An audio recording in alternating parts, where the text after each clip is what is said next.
And when you really understand it, you can create a workout out of anything. You could work out anywhere. You don't need no gym. Ain't way you the nigga. I know that nigga really feel us. I know he really get it. I know understand the way I get it. Where I spit it, the way I get it, the way I gotta get understand. You did it. Video going down.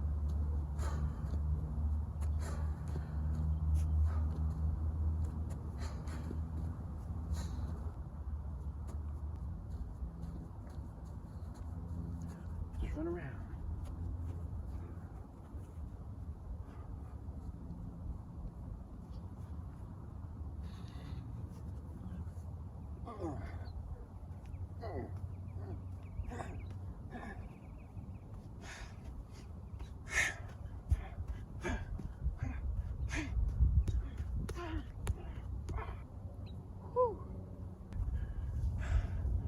You don't know how strong you are till you hit yourself with your own body parts. You put one strong element against another strong element, knee and elbow. Oh man, get down.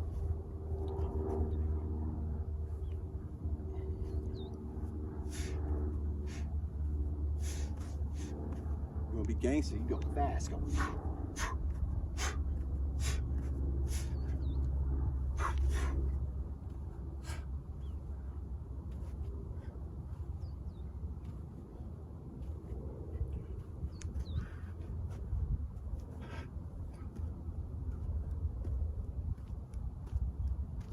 Like that, right there, see?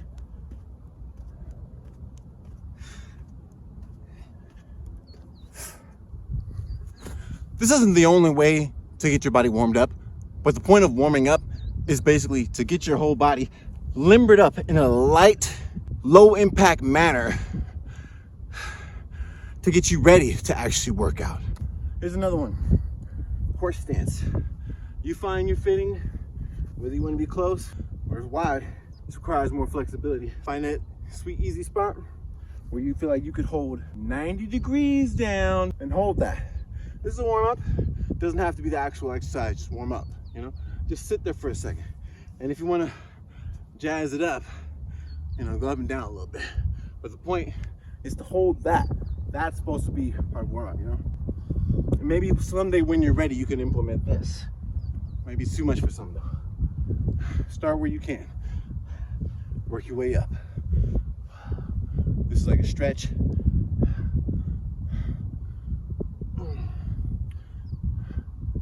And a hold. Jumps. Just jump. Doesn't have to be perfect. You don't have to go as low as me. You don't have to go as low as me. Just go. Whatever jump you can do, just do it. Because this is the warm up, all right? Remember? So you can do close. Alternate. You know? And this is just your body weight. That's why it's considered low impact, because it's just your body weight. So I already said the horse stance, it's a good warm up for the lower body. Upper body equivalent would be like a plank, but you can adjust it accordingly how you want to. Check this out. Get where it's comfortable for you. So a regular plank would be right here, basically holding a push-up position without actually going down. The push-up being here, I do an advanced push-up. You see how I put my hands back there? Regular push. Okay, demonstration. The plank right here, you can do it like this. Put your hands out, even deeper in the core if you want to be extra level. And the further you go out, the more you notice the pain goes from here, the palm of your hand, through your whole body to the tip of your toes. When you start going like this.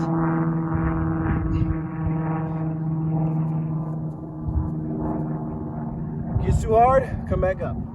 Another warm-up we can do is this right here. Keep arms straight and just move the torso of it down. This works the traps. This helps you get that full extension later on in the workout for push-ups. See, when you do the push-up, you go down, you come up. Some people, when they do the push-ups, they go down and they come up, but their bodies like sag like this, so they're like, they're not holding that part up. So you want to be all the way out. Push it out, not arch your back like this, but just push your shoulders out. Opposed to like this, go like this. So you want to train that muscle. Woo! I feel my core really tight right now.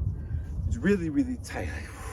That's good, because the core muscle is the type of muscle that could take a daily beating, you know? So don't feel bad about being sore. But let me show you some ways you can jazz that up real quick. Remember, this is a warm-up though, right?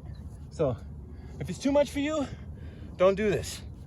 This is for people who can do regular planks and got no problem. A lot of people do mountain climbers. That's a good finisher with being so explosive and exertive. I'd rather, since warming up, just go slow, just hold it. 5 seconds each side, okay? 1, 2, 3, 4, 5, okay?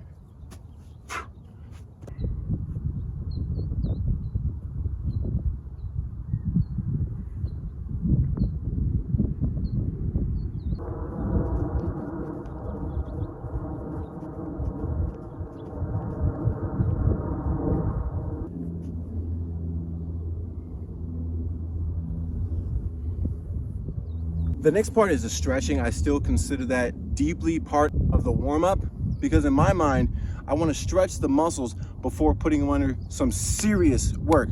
Of course, I'm going to stretch during the workout, you know, like in between sets or whatever you're doing. But definitely before you get balls to the wall, do some stretching. After the mobility, jumping around and moving, getting the body warmed up a little bit, all right?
Totally random thought, something I thought about. I remember talking to someone about this before. What do you do when you get lightheaded during like a sudden movement, from going from like that stretching I was just doing kind of close to the ground pretty much, you know, and then shooting up to a straight vertical stretch, you know, blood flowing a totally different way. When that happens, usually it's normal for people to get lightheaded. So I see some people, they're like, oh, I can't do it. They got to sit down. I'm like, man, just in my mind, I'm staying cool. I'm like, the same thing just happened to me, but you couldn't even tell. Here's what you do. Try your best to just stay completely still and take a deep breath through your nose. Focus on that. Inhale, because that's what it is. Your brain is depleted on oxygen. You know, you're like, oh shit. You know, your brain needs oxygen so much. And where's oxygen come from? The blood. How does the blood get the oxygen? From your breathing. What's the best way to get the oxygen to your blood? Breathing through your nose. I think the recent research says this, and this is what my theory is anyway. The same way your lungs absorb the oxygen, you know, the air flowing over the blood vessels, you know, semi-permeable membranes. The same thing is up here in your nose and your nasal passages. So that's the first shot of oxygen that you're supposed to get. When you breathe through the nose, goes straight to the brain, you know? Not as much as your lungs absorb, but you get a little bit, you know? And then when you combine that nasal breathing properly, deep in breathing using the whole lung, it goes to the lungs as well. So that's extra. Think about that. That's extra oxygen, opposed to just breathing through your mouth. Like honestly, I consider myself to be a pretty good runner for someone who's not on the track team. I'm about to be 34 years old this year, and I'm not on like no basketball team or nothing. I don't even be running every day. I just know techniques to make my running better, and I understand how important breathing is. So, all right, so hopefully these tips were helpful for you. Use these kind of motions when you're working out.